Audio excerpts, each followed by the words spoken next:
माँ जी, आप ये पानी पी लीजिए। आप बहुत थकी हुई लग रही हैं। बेटी, तुम्हारा दिल बहुत साफ है। मॉनसून आने वाला है और बहुत भारी बाढ़ आएगी। ये जादुई बीज लो, इसे अपने आंगन में लगा देना। ये तुम्हें और तुम्हारे परिवार को बचाएगा। रानो ने घर आकर वो बीज बो दिया। कालू कौवा पेड़ के ऊपर से ये सब देख रहा था। अरे रानो, खाने के लाले पड़े हैं और तुम बागवानी कर रही हो। ये बीज क्या सोने का पेड़ उगाएगा?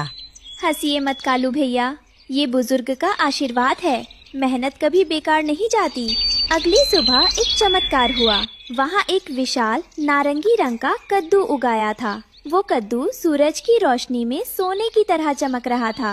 माँ देखो, ये कद्दू तो हमारे पुराने घर से भी बड़ा है और ये कितना चमक रहा है। बच्चों, यही हमारा नया घर बनेगा। आओ इसे अंदर से साफ करें। कालू कौवे को रानो का नया चमकदार घर देखकर बहुत जलन हुई। वो उड़कर पास के गांव में किसान के खेत में गया। वहां उसने एक बड़ा सा साधारण कद्दू देखा। मैं रानो से पीछे नहीं रह सकता। अगर वो कद्दू में रहेगी तो मैं भी कद्दू में रहूंगा। मेरा कद्दू उससे भी बड़ा होगा। कालू अपने साधारण कद्दू को अंदर से कुरेद कर घर बनाने लगा, लेकिन वो कद्दू अंदर से गीला और चिपचिपा था। उफ, इसमें से तो सब्जी जैसी कच्ची बदबू आ रही है।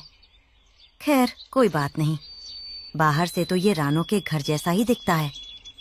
सब समझेंगे कि ये भी जादुई है। कुछ दिनों बाद आसमान काला हो गया। ऐसी बारिश शुरू हुई जो रुकने का नाम नहीं ले रही थी। पूरा जंगल पानी पानी हो गया। बाहर तूफान था, लेकिन रानो के घर के अंदर सूखा और गर्म था।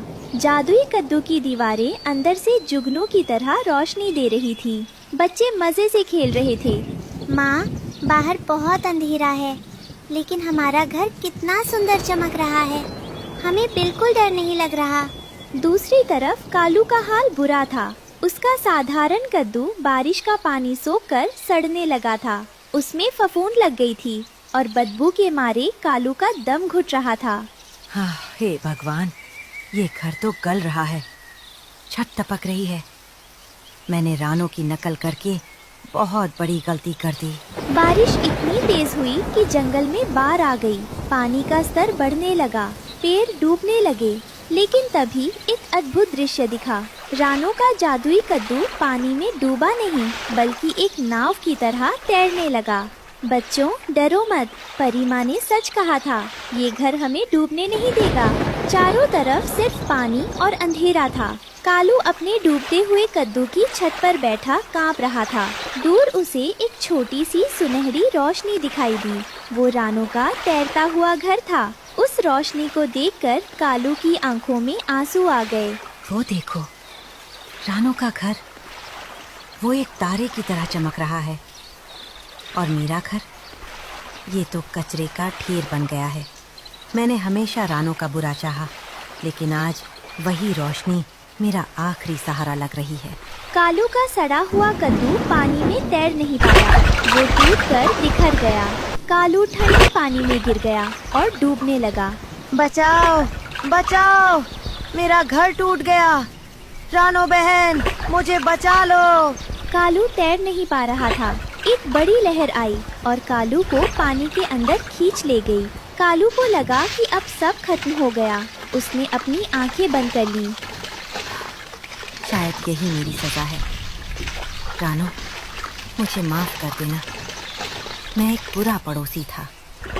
तभी उसे पानी के ऊपर एक परछाई दिखी। रानो अपनी जान जोखिम में डालकर तूफानी हवा में दरवाजा खोलकर खड़ी थी।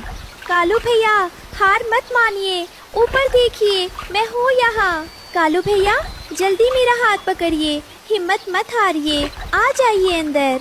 रानो ने अपनी पूरी ताकत लगाकर भीगे हुए कालू को अंदर खींच लिया। कालू ठंड से कांप रहा था। रानो ने उसे एक सूखा कपड़ा दिया। कालू की आंखों में आंसू थे। वह रानो के चमकते हुए घर को देख रहा था। रानो बहन, मैंने आपकी नकल की, आपका मजाक उड़ाया। मेरा कद्दू सड़ गया क्योंकि मेरी नीयत खराब थी। आपका कद्दू तैर गया क्योंकि आपका दिल साफ था। कालू भैया, नकल से घर बन सकता है पर सुरक्षा नहीं। अब आप हमारे साथ ही रहिए जब तक पानी नहीं उतर जाता। उस रात पार के पानी में एक जादुई कद्दू तैर रहा था, जिसके अंदर दोस्ती की रोशनी जल रही थी। तूफान थोड़ा थम गया था, लेकिन बाहर अभी भी बारिश हो रही थी। घर के अंदर कालू एक कोने में सिर झुकाए बैठा था। उसे शर्म आ रही थी। रानो एक कटोरी में दाने लेकर आई। कालू भैया, ये लीजिए, भूखे पेट नींद नहीं आएगी। रानो बहन, मेरे पास तुम्हें देने के लिए कुछ नहीं है। मेरा घर, मेरा खाना, मेरा घमंड सब उस बाढ़ में बह गया। मैं तुम्हारे अन्न का हकदार नहीं हूँ। कालू भैया, जब तक हम साथ हैं हम गरीब नहीं हैं। ये घर मिट्टी या कद्दू से नहीं बना, ये अपनेपन से बना है। खाइए।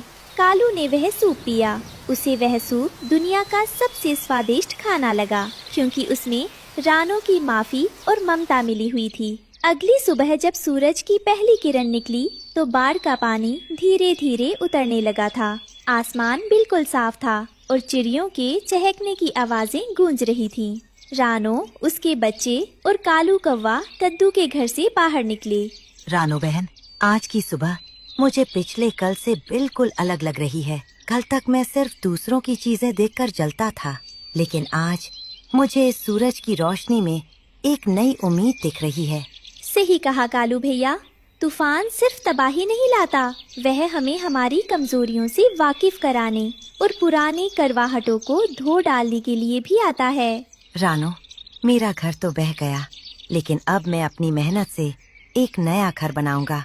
इस बार मैं किसी की नकल नहीं करूंगा, बल्कि अपनी सामर्थ और आपकी दी हुई इस नेक सलाह से अपना घोंसला तैयार करूंगा। तभी वहाँ वही परी प्रकट हुई। उसकी आभा सूरज से भी तेज चमक रही थी। रानो, तुमने न केवल अपने परिवार को बचाया, बल्कि अपने दुश्मन को भी गले लगाया। यही वो असली जादू है जिसके लिए मैंने तुम्हें चुना था। और कालू, तुमने अपनी गलती मान ली। ये तुम्हारे नए जीवन की पहली जीत है। परी ने अपना पंख हिलाया और देखते ही देखते वह विशाल कद्दू एक मजबूत पत्थर के छोटे से घर में बदल गया, जो अब हमेशा के लिए वही रहने वाला था। अम्मा, आपका आशीर्वाद हमारे साथ हमेशा रहे।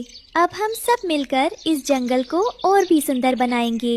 माँ, देखो, अब हमारे पास कालू अंकल भी है। अब हम सब साथ खेलेंगे। कालू कौवा अब उड़कर दूर जाने के बजाय रानो के घर के पास ही एक पेड़ पर अपना नया घोंसला बनाने के लिए तिनके इकट्ठा करने लगा। अब जंगल में कोई किसी का दुश्मन नहीं था। उस जादुई कद्दू